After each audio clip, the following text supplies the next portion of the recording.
தென்காசி அருகே இருக்கும் பழைய ஒரு அரண்மனை பல ஆண்டுகளாக காலியாயிருந்தது. அந்த இடம் பற்றிய கதைகள் உண்டாகின. அங்கே ஒரு நிழல் உலாவும், அது ஒரு அரசனின் ஆன்மா என்று மக்கள் நம்பினர். ஒரு நாள் இளைஞர் வருண் வரலாறு ஆராய்ச்சிக்காக அந்த அரண்மனைக்கு வந்தார். பழைய சுவரொட்டிகளை, ஓவியங்களை, மரக்கதவுகளையெல்லாம் ஆராய்ந்தார்.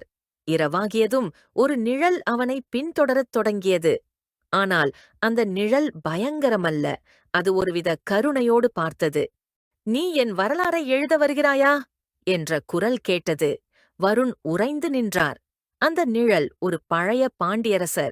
எதிரிகள் சூழ்ந்தபோது தன் அரண்மனையையும் குடும்பத்தையும் காப்பாற்ற மறுத்து வரலாற்றிலிருந்து அழிக்கப்பட்டவன்.